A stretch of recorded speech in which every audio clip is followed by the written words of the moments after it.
Welcome to steno series 80 शब्द प्रति minute की श्रृंखला में आपका स्वागत है। यहाँ आपको डेली 4 डिटेशन दिए जाते हैं जो कि आपके आने वाले एग्ज़ाम्स के लिए बहुत ही महत्वपूर्ण है। डिटेशन को पाने के लिए चैनल को सब्सक्राइब कर लीजिए।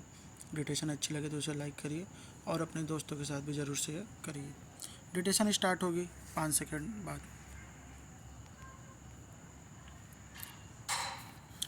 Ready, start. देश के एक दागदार न्यायमूर्ति का इस्तीफा भले देर से आया हो, पर यह स्वागत योग्य है। इलाहाबाद उच्च न्यायालय के न्यायाधीश रहे यशवंत वर्मा ने राष्ट्रपति द्रौपदी मुर्मू को अपना इस्तीफा सौंपते हुए गहरी पीड़ा का इजहार किया है। वैसे यह कहने में हर्ज नहीं कि जिस वजह से यह इस्तीफा हुआ है उससे सबसे ज़्यादा पीड़ा देशवासियों को हुई है। पिछले वर्ष 14-15 मार्च को दिल्ली स्थित उनके आधिकारिक आवास पर बरामद बेहिसाब नकदी के आरोपों की संसदीय जांच चल रही थी और महाभियोग की तैयारी थी। इस इस्तीफे से अव्वल तो यह होगा कि संसदीय जांच या महाभियोग का विशेष महत्व नहीं रह जाएगा। यह बात गौर करने की है कि राष्ट्रपति को भेजे गए इस्तीफे में न्यायमूर्ति वर्मा ने किसी भी कारण का जिक्र नहीं किया है, पर कारण को समझना कठिन नहीं है। वैसे यह इस्तीफा संसदीय जांच से पहले आ जाता तो बेहतर होता। किसी न्यायमूर्ति की संसदीय जांच पूरी न्यायपालिका के लिए चिंता की बात है।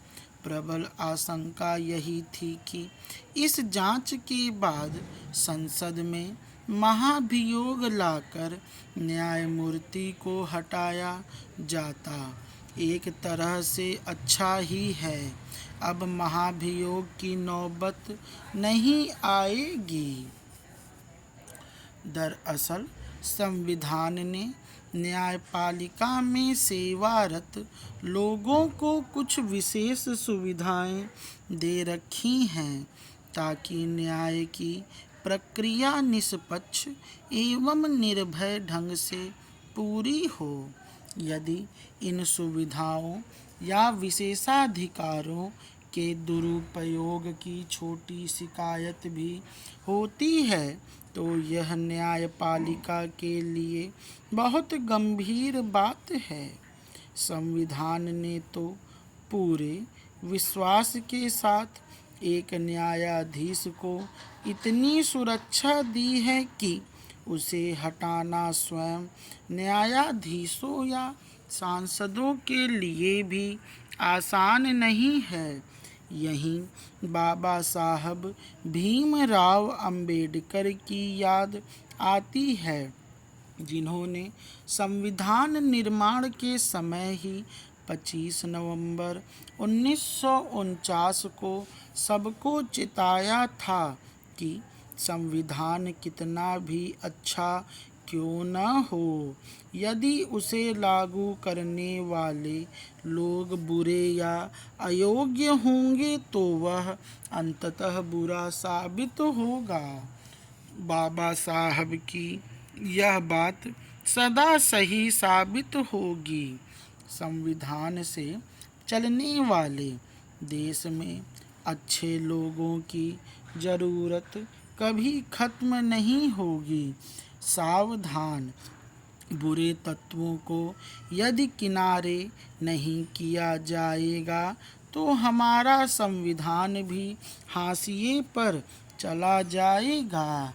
अभी भी न्यायपालिका पर लोगों को सर्वाधिक भरोसा है और उसमें सेवारत विभूतियों की जिम्मेदारी है कि वे न्याय पर विश्वास बनाए रखें।